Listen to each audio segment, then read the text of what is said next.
The acrid stench of unwashed bodies and hopeless despair hung thick in the air of the slave pens. Runa huddled in the corner of her cramped cell, knees hugged to her chest, trying to make herself as small as possible as if she could disappear entirely. Her cerulean skin was smudged with grime, once lustrous crimson hair, now a matted tangle. Runa was Kellian, a humanoid alien race renowned across the galaxy for their beauty and grace, qualities that had only damned her to this wretched fate. She'd been captured by slavers as a child, ripped away from her peaceful village, and thrust into a life of servitude.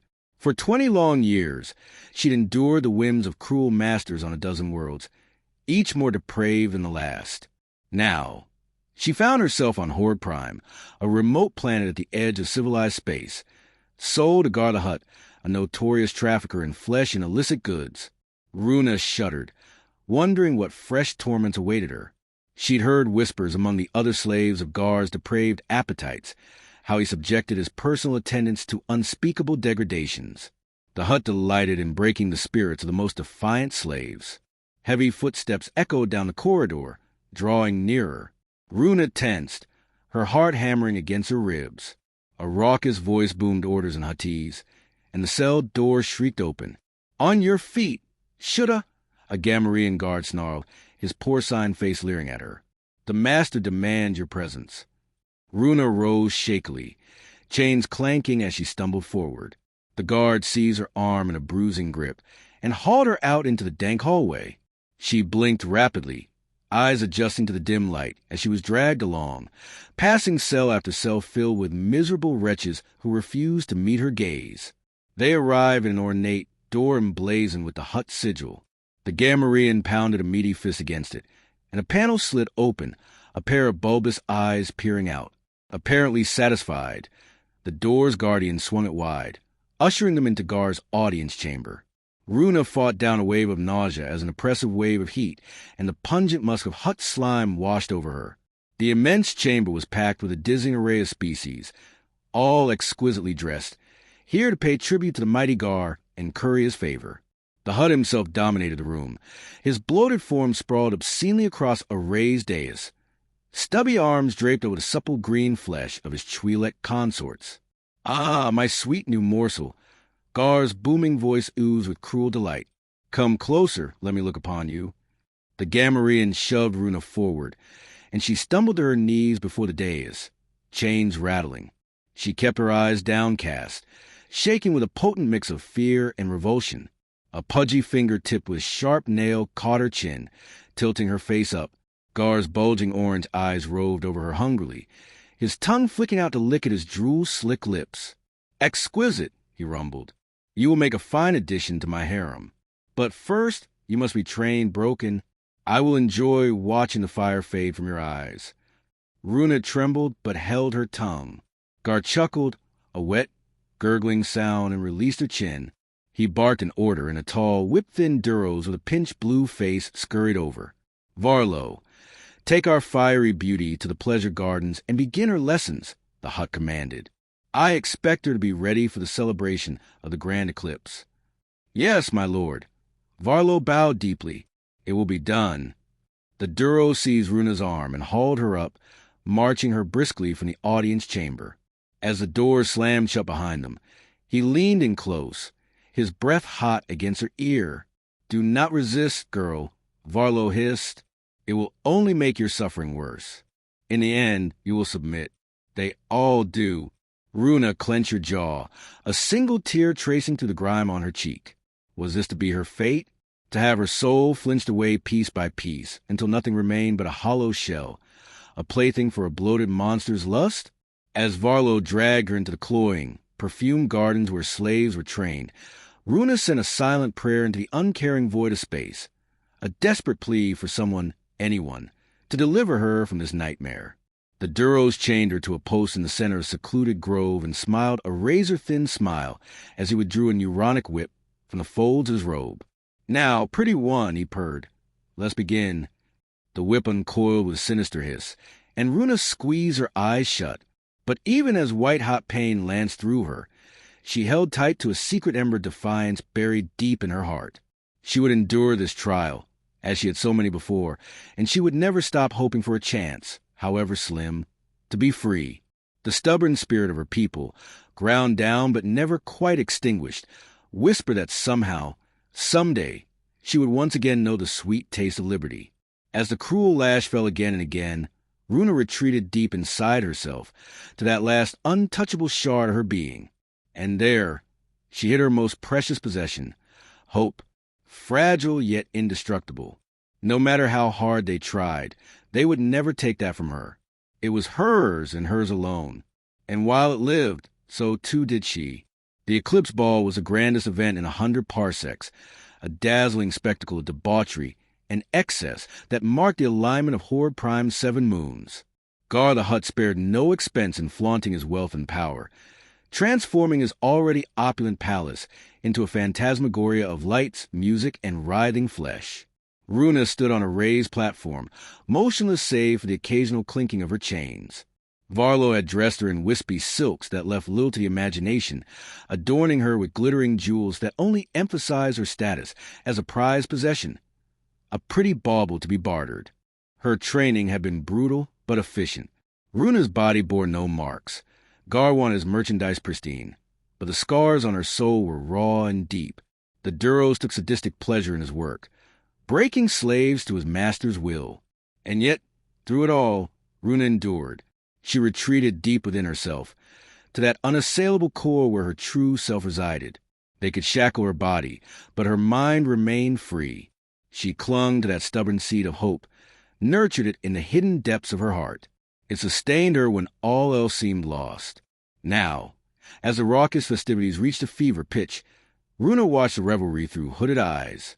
The great hall was a riot of color and sound, packed with representatives from 100 worlds. There were elegant Muns draped in shimmering robes, boisterous basilisks with their brawny arms waving tankards of frothing ale, sinuous Vertan exuding pheromones that left many guests glassy-eyed with desire. And there, in the center of it all, presided Gar himself, his bloated form jiggling obscenely as he guffawed at some scoundrel's jest. The Hutt was in rare form tonight, his thick lips pulled back in a permanent leer as he surveyed his domain. Suddenly, a hush fell over the hall as a new group of visitors made their entrance. Runa craned her neck to see past crowds. Curiosity piqued. The newcomers were like nothing she'd ever seen before. They strode in with a confident swagger, a dozen beings clad in strange armor that seemed to ripple with an oily sheen. Their faces were concealed behind featureless black helmets, giving them an aura of menace. Each moved with a coiled grace that spoke of barely restrained power. But it was their leader who commanded attention. He towered over the others, his armor a shade darker, shot through with glowing red lines that pulsed in an unsettling rhythm.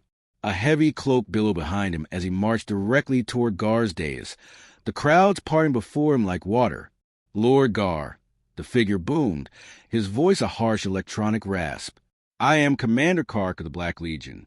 I come bearing an offer from my master, the Great Kareth. Gar shifted his bulk to regard the stranger, small eyes glinting with a mixture of greed and weariness. You have my attention, Commander. Speak your piece. Kark inclined his head. Kareth the Unyielding has long admired your business acumen and information network. He wishes to engage your services for a matter of some delicacy, a trade of sorts. The Hutt leaned forward, pudgy fingers steepled. Go on. In exchange your aid in securing certain artifacts, Kareth is prepared to offer a dozen prime worlds from the Outer Rim, unspoiled paradises ripe for exploitation. A ripple of excited murmurs raced through the assembled guests. Such an offer was unheard of. Even Gar seemed taken aback, his bulbous head bobbing as he considered. An intriguing proposition, the Hutt rumbled. But I must have time to deliberate. Enjoy the pleasures of my palace for now. Commander, we shall speak again on the morrow. Kark bowed stiffly and turned on his heel, his black cloak swirling as he passed the slave platform. His helmet swiveled, and Runa felt the weight of his unseen gaze fall upon her. She suppressed a shudder, feeling stripped bare before that pitiless regard. Then the moment passed, and the commander was gone, swallowed up by the teeming crowds. Runa released a breath she hadn't realized she'd been holding, her skin prickling with unease. Something about these Black Legion mercenaries filled her with a deep sense of foreboding. They moved like coiled predators, exuding an aura of barely restrained violence. And their leader, even without seeing his face, Runa knew this was a being who would let nothing stand in the way of his goals. A cold tendril of fear wormed its way into her heart. What dark designs were being set in motion here? What role would she, a lowly slave, play in the machinations of such powerful and ruthless individuals? Runa had no answers, only a growing certainty that her fate, for good or ill, was inextricably tied to these mysterious warriors from the void. The fragile ember of hope in her heart wavered before the looming shadow of the unknown, but she would not let it be extinguished. Whatever trials lay ahead, Runa silently vowed to meet them with the same quiet strength that had carried her this far. Even a slave could dream of freedom, and sometimes, just sometimes, dreams came true. The eclipse ball was in full swing, the great hall a whirling kaleidoscope of drunken revelry and debauchery. Runa paid the chaos little heed, lost in thought as she often was these days. Her mind kept circling back to the Black Legion and their inscrutable leader. Whispers abounded of the Legion's fearsome reputation, tales of merciless warriors who struck from the shadows to mete out their own brand of justice.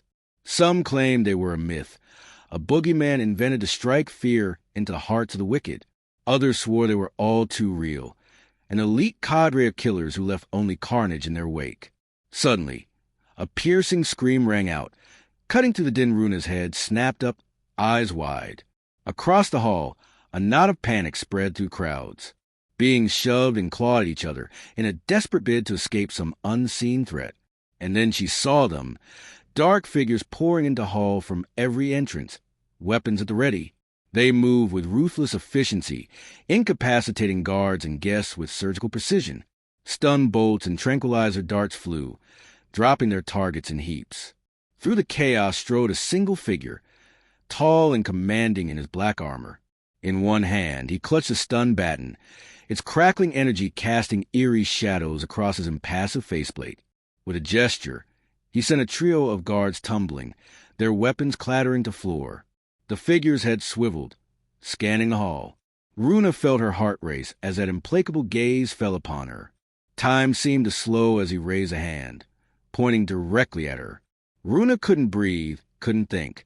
She was frozen, transfixed by the aura of power and purpose that radiated from him. And then, inexplicably, he turned away. The figure barked an order, and a squad of his warriors peeled off, charging toward the dais, where Gar cowered behind a living shield of slaves and sycophants. The Hutt's eyes were wide with terror, his bulk quivering. He gabbled a stream of pleas and promises, but the Legion paid him no heed. They vaulted onto the dais, restraining bolts and stun cuffs at the ready. Runa tore her gaze away, hardly daring to hope. Could this really be happening? Were these mysterious warriors truly here to end Gar's vile reign? A new sound rose above the tumult, a deep, rhythmic thudding that shook the very foundations of the palace. Runa looked up, her heart in her throat. Descending from the night sky was a squadron of ships, sleek and predatory. They settled onto the palace grounds with pinpoint precision, disgorging dozens more black-clad figures. They moved to secure the perimeter, their movements crisp and efficient. Runa watched, scarcely breathing, as a new figure emerged from the lead ship. He was human, that much was clear. Tall and broad-shouldered, he moved with the coiled grace of a natural leader. As he approached, Runa saw his face, chiseled and handsome beneath his close-cropped silver hair. His eyes were the color of storm clouds, intense and piercing. The human surveyed the scene, his expression one of grim satisfaction. Then his gaze fell upon Runa, and she felt a jolt run through her, as if she'd been electrified. There was something in those eyes, a flicker of compassion, of understanding. It was gone in an instant, replaced by a mask of cool professionalism. But Runa knew she hadn't imagined it. The human turned to the warrior at his side, the one who had first pointed Runa out. They exchanged a few terse words. Then the warrior nodded and moved off, issuing commands into his comlink. Runa watched, heart pounding, as the squad leader approached her platform. He moved with purpose, his every step sure and measured. She felt the weight of his gaze on her, appraising, assessing. He halted before her, reaching up to remove his helmet. There was a hiss of releasing pressure, and then Runa's breath caught in her throat. He was stunning. Chiseled features, strong jaw, eyes the color of a stormy sea. His hair was short, close to the scalp, a shade of deep, rich brown that seemed to absorb the light. But it was a smile that truly captivated her, warm, genuine. It transformed his face from merely handsome to utterly breathtaking. In that moment, Runa felt something stir within her, a flutter of recognition of destiny. "I'm Sergeant Cade Decker, Terran Special Forces," he said, his voice a rich baritone that seemed to resonate in her very bones. "What's your name?" "Runa," she managed, cursing the breathless quaver in her voice. Cade's smile widened, his eyes crinkling at the corners. "Runa, a beautiful name for a beautiful woman." Those words, spoken with such sincerity and warmth, struck Runa like a physical blow. She felt her cheeks flush, her heart stutter in her chest. No one had ever called her beautiful before, not with such genuine admiration and respect. In that moment, something shifted inside her, a tectonic realignment of her very soul. She looked at Cade, really looked at him, and saw not just her rescuer, but her destiny. He reached out, gently removing her shackles with a deft twist of his hands. His fingers brushed her skin, sending a jolt of electricity coursing through her. Runa stared at him, hardly daring to believe. This man, this paragon of strength and compassion, had come for her. In the depths of her despair, he had appeared like a beacon in the darkness, a promise of salvation. And now, looking into those fathomless eyes, feeling the warmth of his touch, Runa knew with a bone-deep certainty that her life would never be the same. This was more than mere gratitude, more than the rush of freedom. This was love, pure and simple. It had hit her like a thunderbolt, sudden and irrevocable. In the space of a heartbeat, Cade had become her world, the center around which her universe would spin forevermore. Some rational part of her knew it was foolish, that she couldn't possibly love a man she'd just met. But her heart, so long starved for affection and kindness, refused to listen. It had recognized its mate, and there was no going back. Cade, oblivious to the seismic shift taking place within her, simply smiled and held out his hand. "Come on," he said. "Let's get you out of here. You're safe now." Runa stared at him, hardly daring to believe. You're here to rescue me?" Cade smiled, a small wry quirk of his lips. "We're here to rescue everyone. You're free now, Runa. Gar's reign of terror is over." Tears sprang to Runa's eyes, a lifetime of pent-up emotion threatening to overwhelm her. She looked around, taking the sight of Gar and his cronies being led away in restraints, the former slaves weeping and embracing each other in joy.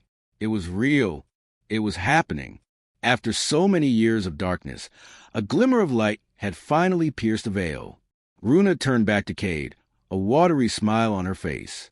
"Thank you," she whispered. "Thank you for saving us." Cade inclined his head, something warm and achingly human in his eyes. "It's what we do. No one deserves to live in chains." He held out a hand, an invitation, and a promise. "Come on, let's get you out of here. There's a whole galaxy waiting for you." Runa placed her hand in his, marveling at the way they fit together like two pieces of a cosmic puzzle. She let him lead her away from the platform, away from the pain and degradation of her old life, toward freedom, toward joy, and toward a love that would shake the very stars from their courses. Together, they walked toward the waiting ships and the bright, boundless future beyond. Around them, the newly liberated slaves hugged and wept, their faces alight with wonder and disbelief. Many fell to their knees, offering prayers of thanks to deities long forgotten. Others simply stared at the Terran Special Forces operatives in awe, marveling at these fierce, noble warriors who had risked everything to set them free. The air was thick with emotion, a heady mix of relief, gratitude, and unbridled happiness. Cade paused at the base of the ramp leading into his ship, turning to face the crowd. He raised a fist in the air, his voice ringing out clear and strong. "Today, we struck a blow against tyranny and oppression. Today, we showed the galaxy that the human spirit will never be broken, never be conquered. Today, we gave hope to the hopeless and a voice to the voiceless. Remember this day, my friends. Remember that no matter how dark the night, dawn always comes. A cheer went up from the assembled throng, a sound of pure, unadulterated joy. Runa felt it wash over her, felt it fill her up from the inside out. She looked at Cade, at the fierce pride and determination etched on his handsome face, and knew that she would follow this man anywhere, into the jaws of hell, into the heart of the unknown. It didn't matter. All that mattered was the unbreakable bond that had sprung up between them, the love that burned brighter than 1,000 suns. Hand in hand, they ascended the ramp, ready to face whatever challenges lay ahead, for they knew that together they could overcome anything. The journey from Horde Prime was a blur of activity and emotion. The Terran ships were a hive of controlled chaos. Medics tending to the wounded, officers debriefing the freed slaves, technicians repairing gear and restocking supplies. Through it all, Runa remained at Cade's side, marveling at the easy efficiency of the Terran Special Forces. These were no ordinary soldiers, but a tight-knit brotherhood, forged in the crucible of countless battles. They moved and acted as one, a well-oiled machine dedicated to a singular purpose, protecting the innocent and righting the wrongs of the galaxy. In the quiet moments between the bustle, Cade never left her side. He was a constant presence, strong and reassuring, always ready with a kind word or a gentle touch. With every passing hour, Runa felt herself falling deeper and deeper in love.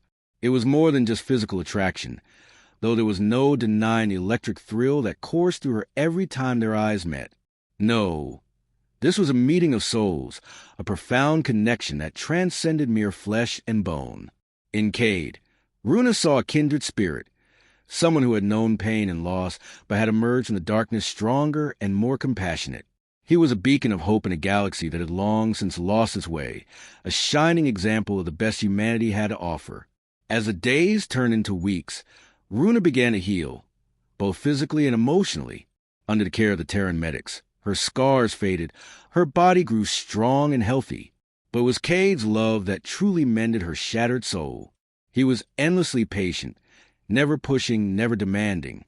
He was content simply to be near her, to offer his strength and support as she grappled with the demons of her past. Slowly but surely, Runa began to open up, to share the horrors she had endured, the dreams she had long since abandoned. And Cade listened, his eyes filled with profound empathy that took her breath away. He understood her in a way no one else ever had, saw past the scars and the trauma to the fierce, unbreakable spirit within. Under his tender guidance, Runa began to blossom, to rediscover the joy and wonder that had been stolen from her so long ago. She laughed more freely, smiled more readily, her eyes sparkling with a newfound zest for life. And through it all, their love grew, a precious, fragile thing that they nurtured and cherished. It was a love born of shared pain and shared triumph, tempered in the fires of adversity, and forged into something unbreakable. When at last the Terran ships reached the shining heart of the Galactic Alliance, Runa knew she was home, not just in a physical sense, but in the deepest recesses of her heart. She stood hand in hand with Cade on the observation deck, gazing out at the jeweled splendor of the capital world. Tears of joy streamed down her face as she turned to the man who had become her everything. "I love you," she whispered, the words a sacred vow. "I love you with every fiber of my being, every beat of my heart. You saved me, Cade, in every way a person can be saved." Cade smiled, his eyes shining with an answering devotion. "And I love you, Runa, more than life itself. You are my heart, my soul, my reason for being. Without you, I am incomplete." He dropped to one knee, his gaze never leaving hers. From his pocket, he withdrew a simple band of gold, gleaming in the starlight. "Runa, my love, my life, will you marry me? Will you stand by my side now and forever as we face the challenges of this life together?" Runa's heart soared, a joy beyond words filling her to the brim. "Yes," she managed through her tears. "Yes, yes, 1,000 times yes." Cade slipped the ring onto her finger, then surged his feet, capturing her lips in a kiss that seared her to her very soul. Around them, the Terran soldiers erupted into cheers and applause, their voices raised in a joyous celebration of love's triumph. And as Runa lost herself in Cade's embrace, she knew that this was only the beginning. Together, They would heal the hurts of the past, would face the trials of the future with courage and compassion. Together, they would build a life, a family, a legacy, a shining beacon of hope and love in a galaxy that had long yearned for such light. And though the road ahead would be long and hard, Runa knew they would walk hand in hand, their love a shield against all darkness. For they were one now and forever, a love to shape the stars in their courses, a love to light the very heavens.